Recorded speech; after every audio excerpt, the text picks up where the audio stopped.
The descent through Valharith's atmosphere was like slipping into the lungs of a sleeping god. Clouds twisted like grasping fingers, red lightning pulsing inside their depths. Lieutenant Mara Vance sat rigid in the scout shuttle, every warning, light blinking yellow, atmospheric stability compromised, communications intermittent, planetary scans jammed, just as she liked it.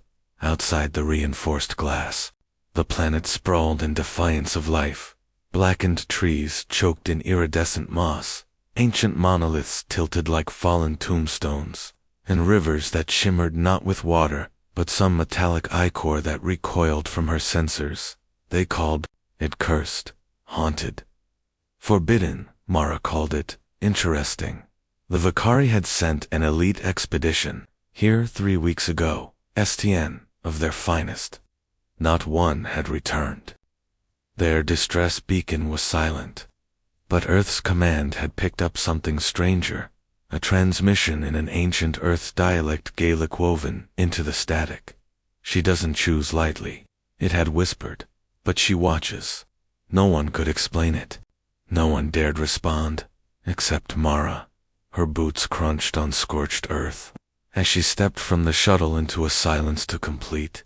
No bird call, no wind, just the distant creak of something ancient settling like bones grinding beneath the surface. She checked her pulse rifle, flicked her visor to thermal. No heat signatures. Still, she felt it. The weight of being watched. Not by animals. Not by machines. By something older. The Vakari drop site lay 1 kilometer east, nestled against the edge of a broken city, swallowed by jungle.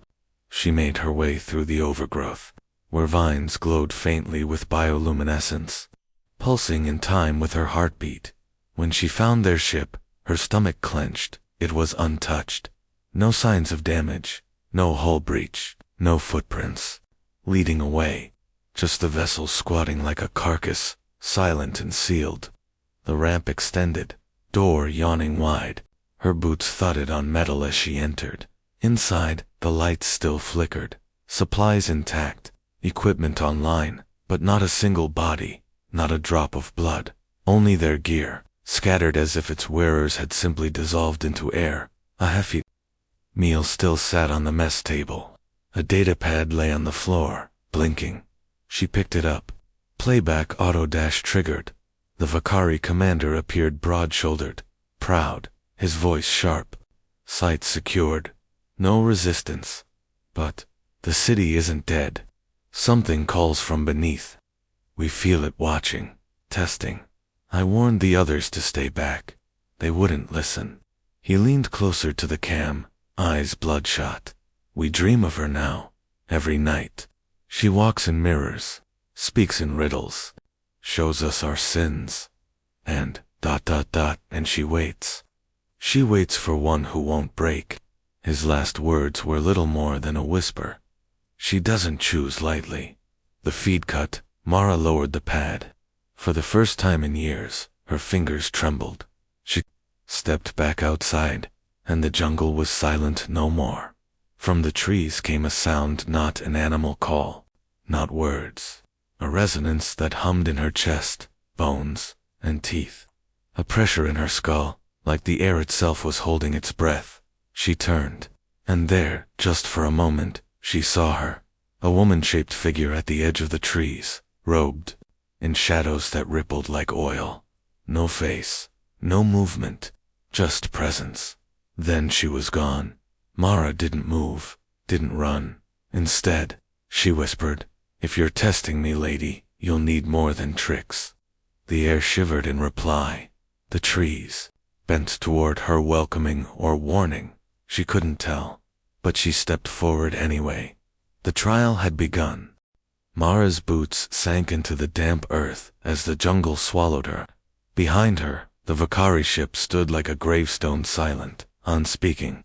Ahead, the ancient ruins of Valharith's lost city loomed in fractured stone and vine-choked towers. The sky above twisted with violet clouds that never quite rained.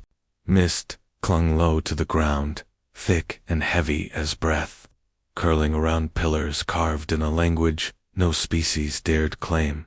She moved slowly, rifle ready, visor flicked to scan mode. The stone beneath her feet gave off no heat, no energy signature. It throbbed faintly beneath her soles, as if something far below was breathing. Then she saw them. Footprints, fresh pressed deep into the moss, too long for human, too narrow for and with a fifth toe where none should be. Her fingers tightened on the rifle grip. Nothing alive on this rock, she muttered. Just me and myths. But the prince turned toward the city, toward the fog. She followed. The path led her through a shattered archway and into the heart of the city, an open plaza paved in obsidian tiles. In the center stood a fountain of bone-white stone, cracked and dry. Around it, statues loomed. 10 of them, cloaked figures, eyeless, mouths open in silent scream. She approached slowly, visor recording everything. Her HUD flickered, static crackled in her ear. You walk without knowing, brave or foolish. Mara froze. The voice wasn't her come. It was inside her head, not a voice, but a pressure, shaping thought like clay. She spun, nothing behind her. The statues were unchanged, except one. Its head was now tilted slightly toward her. She aimed. No movement. Her breathing quickened, but she stepped forward. Human instinct said run. Terran recon training said observe. Mara Vance did both. Then she noticed something carved into the base of the fountain, obscured by moss and age. A single phrase in Terran old script. She waits behind mirrors. Speak no lie. Suddenly, her reflection shimmered in the dry water basin. Wasn't her. The woman in the reflection wore her face. Yes, but her eyes were black pits, and her smile was all wrong.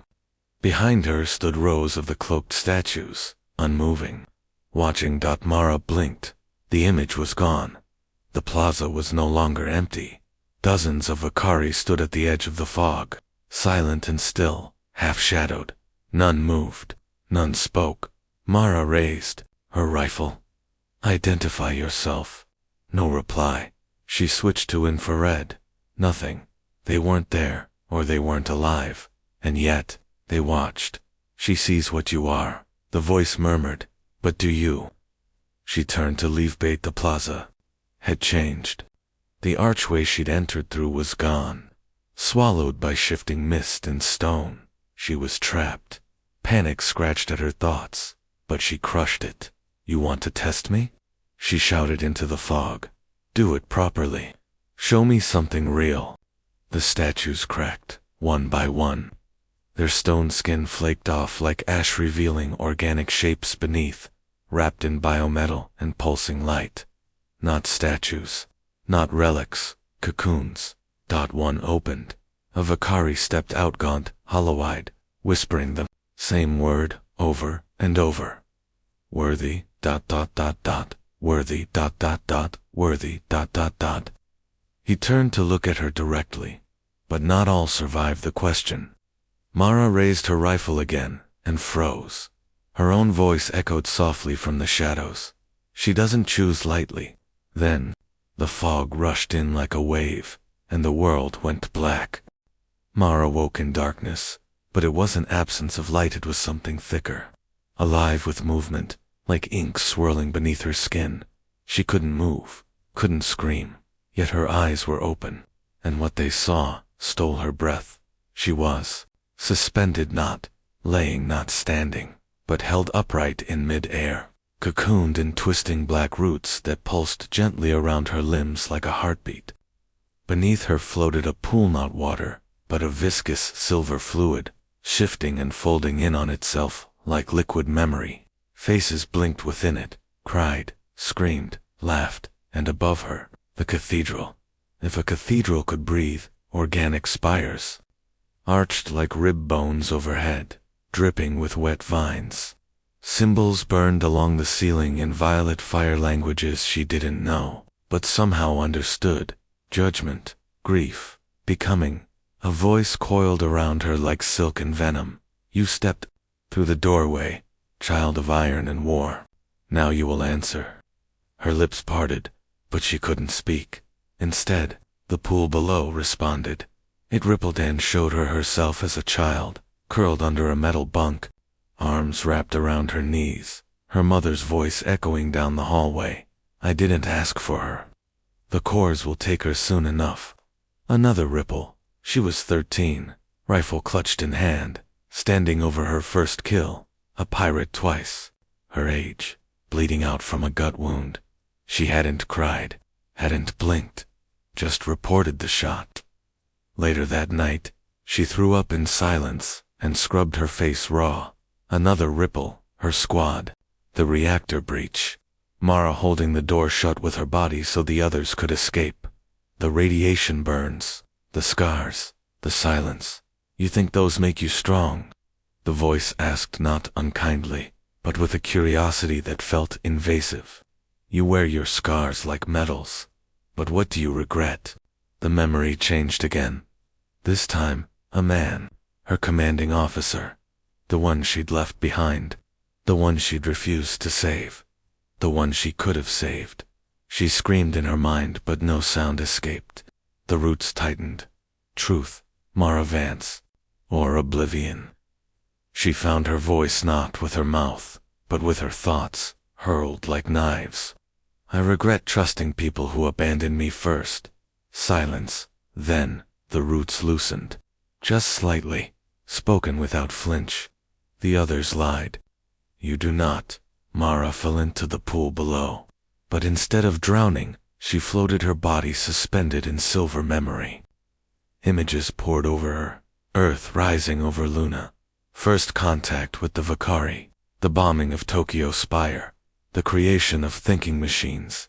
Every failure. Every triumph. All of humanity compressed into flashes of fire and frost. Then a face. Not hers. Not human. The lady. She was impossible, a form that shifted between shapes. Wearing a woman's silhouette 1 second. A cascade of stars the next. Eyes that burned with the birth of galaxies.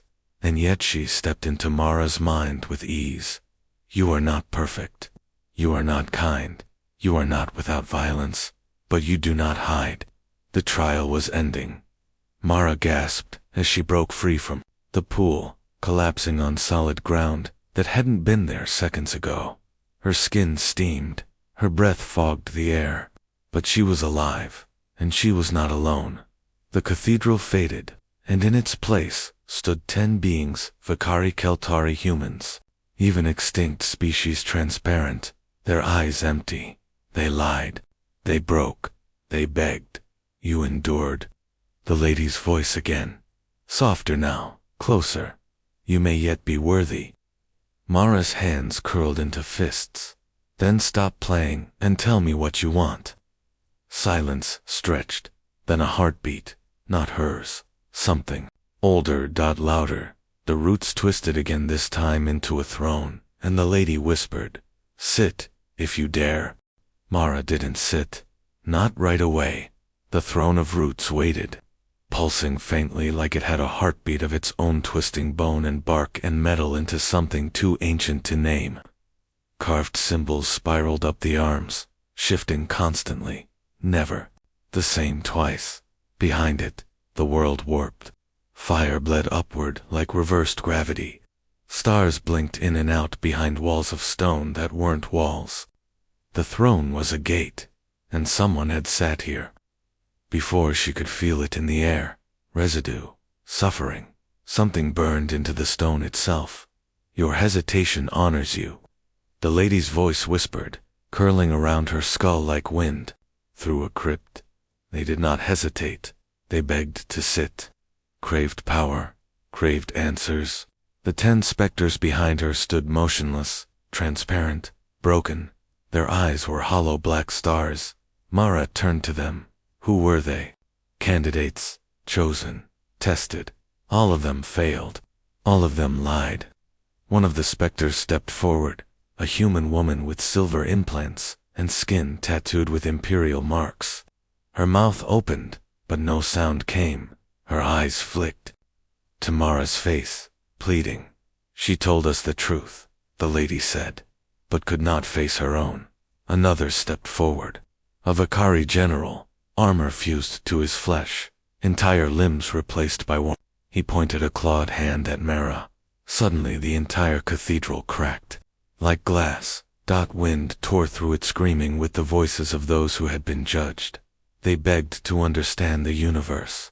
The lady said, but they could not understand themselves. Then she showed Mara how they died. Flashes one by one.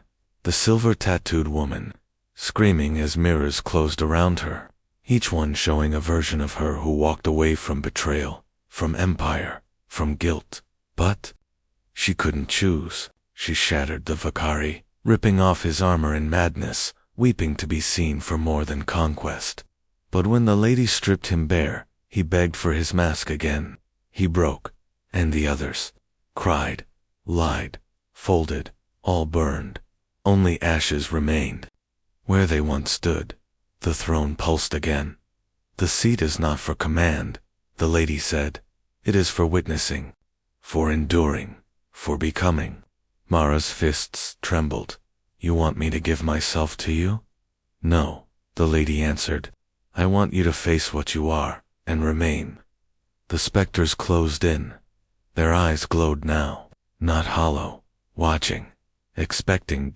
Behind the throne, a mirror of fire opened vertical wide, flickering with images. Mara on every path she'd never taken.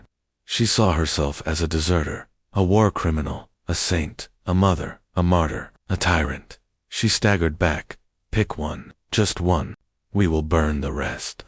Mara's heartbeat roared in her ears. This was the real test. Not survival but identity. Is that it? She growled. Choose who I want to be and let you kill the others. You must become, or be unmade. She stared into the mirror, and she saw herself as she was. Not perfect, not pure, but real. I pick me, she said. All of it, even the parts I hate. The fire didn't burn her. It bowed, and the throne opened, not like a door, like a mouth, and behind it, something vast and ancient stirred. She has spoken, the lady said softly. The trial ends, and the universe shifted. The specters faded, the throne reshaped, and at its center, a heartbeat sounded. One Mara now matched. She had not taken a seat of command. She had taken a seat of truth, and it had accepted her. The moment Mara took the throne, she felt the shift not in the air, but in reality itself. The world around her folded inward. Sound vanished, light bent. The throne didn't move, the universe did. Stone melted into glass, glass into shadow, shadow into stars. One blink and she was no longer in the temple. She stood on a platform of black stone, suspended in an endless void, surrounded by a swirling aurora that hummed like a choir of dying stars. Floating in that abyss were tombs, of them slowly rotating, each glowing with a different hue, every shape and size imaginable. All sealed. All watching her. Behind Mara, the throne pulsed, beating in time with her heart. Ahead of her, a gate, tall as a mountain, circular, etched with spiraling glyphs that rearranged themselves as she stared. In its center, the void rippled like liquid glass. And behind that glass movement, this is the axis, the lady's voice echoed. The edge of understanding. The lock between what isn't, what waits.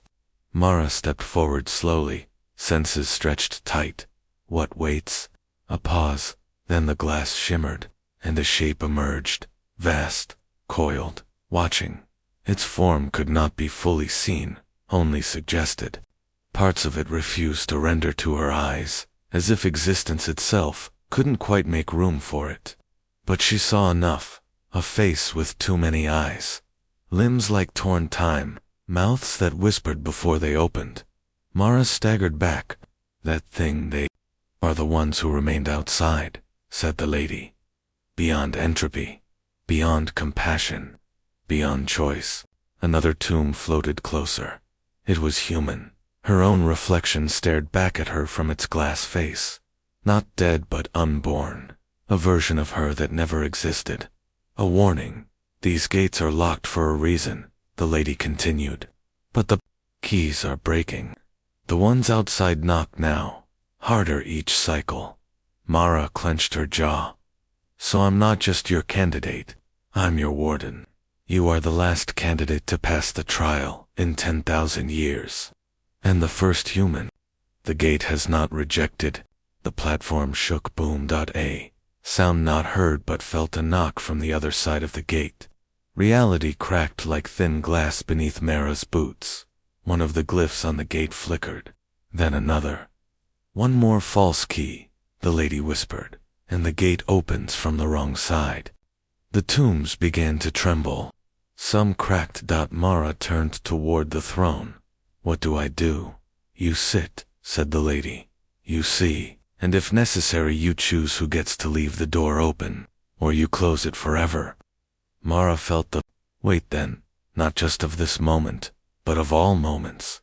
Humanity's wars, its ambitions, its arrogance. They had reached far, but they had never known what was reaching back.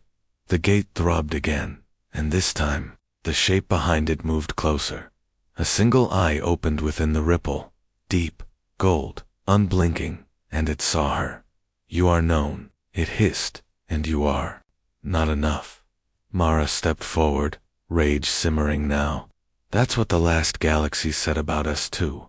She placed her hand against the glass, and the gate shuddered in response. For the first time in 10 millennia, it blinked. The eye behind the gate vanished, but its presence didn't leave. Instead, it multiplied. Whispers, now too many voices, speaking in languages that didn't exist yet, but that Mara still understood. Why do you sit on a throne you do not deserve? Would you seal a door you have never walked through? We offer truth, the kind your kind fears. She turned from the gate, fists tight at her sides. You're not truth, she snapped. Your fear in a prettier voice. But the whispers didn't stop. They changed. They began to sound like people she knew. Her mother, her squad, the captain she'd left to die. You knew he could have lived. You chose yourself. Every time. You pretend it was duty, but it was cowardice. She turned in a slow circle. The void had twisted. Shapes moved in the dark, now familiar outlines walking, just beyond the edge of the light. One stepped forward. A man in a long black coat, his chest marked with a deep radiation scar, the same one Mara carried, only his never healed. Captain Adrian Core, dead 15 years. Alive here. You never came back for me, he said softly, no blame in his tone, just tired disappointment. You saved the mission, not the man. Mara's throat tightened. I couldn't carry you both, but you carried the guilt. For years. He looked past her, toward the gate. They said I could leave, if I gave you a message. Mara's blood ran cold. What did you give them? Adrian smiled, sad and small. Everything I had left. He held out his hand, in it, a coin. One side showed a closed eye. The other hand open-mouthed. The voices surged. You could see what lies beyond. You could understand what the lady hides. You could fix what your kind never will. The gate glowed. The glyphs began to spin. Mara stepped forward, staring down at the coin. Her own reflection warped across its surface. It would be easy. One choice. A flick of the wrist. A glimpse. And then a voice cut through the noise. Not from the gate. Not from the dark. But from the throne. The lady, that is. How the last warden fell? The air around Mara grew heavy. A pressure she hadn't noticed until it lifted. The whispering stopped. Adrian's form flickered, warped, began to unravel like smoke caught in reverse time. You're not real, Mara said, eyes narrowing. You're pieces of memory, laced with poison. We are possibilities, he said gently. So are you. He vanished. The coin dropped and turned to dust before it hit the ground. Behind her, the throne pulsed once. The void receded. The gate dimmed. But Mara remained still, breathing. shaking, but unbroken. The lady's voice returned, low and grim. They try every method. Truth, guilt, glory. If those fail, they offer what hurts most, forgiveness. Mara stared at the throng. You said the last warden fell. He looked beyond. He did not like what he saw, so he let it in. Mara turned toward the gate, and this time, she felt it a fracture, small hairline, barely visible, but growing. You will face the same offer again, the lady said. They will show you love, victory, peace. Mara's eyes hardened, and if I say yes, then the door opens. For them, and not for you. The glyphs on the gate flickered once, and one vanished. One lock was gone. Time was running out. The gate was weeping, not metaphorically. Real tears of light and black ichor slid down its rippling surface, dripping into the void and vanishing with a sound like screaming planets. The removed glyph had left a hole not empty, but hungry, and through it, something breathed. Mara didn't move, couldn't. The pressure in the void was rising again, but now it had heat. She felt sweat form across her back, despite the cold. The throne behind her hummed, the lady silent for once. You, don't speak, Mara said, voice low. Why? Because this is the moment you choose, the lady finally whispered. Not from the air, from inside her own mind. We do not interfere once the door begins to answer back. And answer it did. The gate bloomed, not opened, not breached, but responding. A seam split down its center, just a sliver, and a voice came through. Mara Ellen Thorne, you've seen your failures. Now let us show you the future your people cannot reach without us. A new space unfolded before her, like a memory, except forward. She was walking through a city made of silver and bone. Stars floated beneath its surface. Ships sailed the air without fuel. There were humans and not humans, and something in between. Peace, clean skies, no war, no borders. You sit on a dying throne, the voice said. We offer life, beyond entropy, beyond death. You only have to let us speak. Mara reached out, fingers brushing the gates. Seemed it didn't burn. It felt warm, comforting, and then a scream. Human. Close. She turned, and behind her, a new tomb spun into view. It was still forming. Inside, a face, her own, but older, eyes hollow, skin stretched. She was bound in place, mouth sewn shut with thread made of starlight dot, and her real hand was on the gate. Frozen there. That is you. If you say yes, the lady whispered.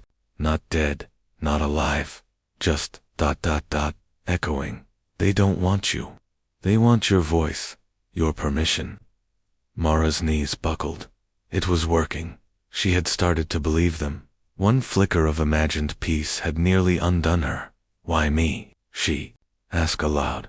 Why not take 1,000 other minds? The gate pulsed. A second voice joined the first, harsher, more raw. Because you were the first who didn't beg for power. You just sat. We cannot take what is not freely offered. But if you invite us, ... double quotes, the tomb behind her cracked. Her reflection screamed silently. Threads tore. The gate opened a little wider. A single hand began to reach through flesh made of flowing glass and memory. It shimmered with every face she'd ever loved, and one she feared, a Drien core. He looked through her from the other side. You missed me, Mara, he said softly. You always did. Her throat locked. Heart shattered. She stepped back, shaking, but the throne pulled at her. Not physically, spiritually, anchoring her, reminding her, you are not here to be forgiven. The lady said, you are here to choose. The hand brushed her cheek. It was cold now, and suddenly, she saw it not Adrian, not family. It was a shape stitched from her regrets. Weaponized and clothed in mercy. Lies, Mara roared. She raised her hand and slapped the reaching limb away. It screeched. Reality buckled. The gate slammed partway shut, but not fully. Mara fell to one knee, breathing hard. The lady spoke again, voice lower than ever. One lock remains, one final offer. You endure one more test, Mara Thorne, and then either you close the gate, or you become it. The void was silent, not calm-coiled. Waiting, Mara stood, trembling, every muscle aching. The throne behind her no longer glowed. Its hum had gone still. It was watching too. The gate had stopped pulsing. Only one glyph remained, one final lock, and Mara could feel it burning behind her ribcage. It's you, the lady said softly. You are the final key. The realization settled like a knife. Every choice she'd made, every death she'd accepted, every silence she'd carried had all led here. The throne hadn't chosen her for her strength. It chose her because she doubted, because she could say yes, and because saying no would mean something. If I leave, she whispered, will the lock hold? For a time, but it will weaken. They'll find another. Eventually, the gate shimmered again, and now it didn't whisper, it begged. We are not your enemies. We are your future. Let us in, and we'll give your species peace. Real peace. No war, no death. Mara blinked and saw again that false paradise. The silver cities, the healed earth. Her mother, alive. Adrian smiling. No more need for war or sacrifice. But the truth crackled at the edges. The glass shimmer of reality strained. It wasn't peace, it was surrender. Suddenly, the gate twisted. It reached toward her, and this time it didn't show her illusions. It showed her herself if she said no, alone, forever bound to the throne, never aging, never sleeping, just guarding. For centuries, millennia, watching that door, alone. No heirs, she whispered. No legacy, no ending. The lady said nothing. Because it was true. They said we had potential, Mara muttered. But they never said the price would be everything. She looked up at the gate-cracking, bleeding starlight, screeching with need. You want a voice, she said coldly. Then hear this. She turned away from the gate, faced the throne, and sat. The moment her body touched the obsidian seat, a roar split the void. The gate screamed, not enraged, in denial, no. The voices cried, thousands at once. We were so close, we had you. Mara leaned back, and her voice, amplified by the throne, filled the axis. You did? But she didn't choose lightly. The throne lit up, blinding, a corona of light, so pure it cut through shadow. The final glyph on the gate didn't vanish, it turned red. A verdict.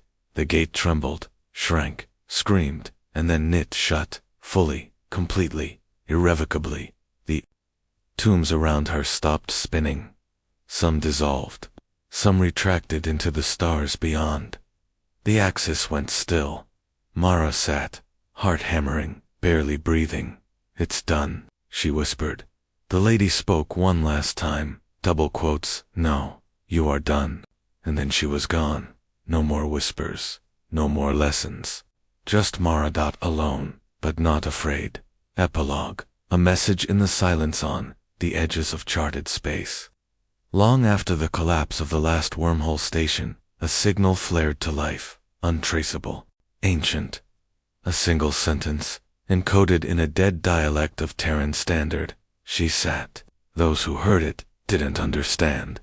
Most ignored it, but some, those who listened to, longed to. The void fell silent, because something else had tried to answer, and failed. And somewhere in the black, on a throne made of starbone and duty, Mara Thorne watched the door, unmovient, because she had been accepted by the lady, and she didn't choose lightly.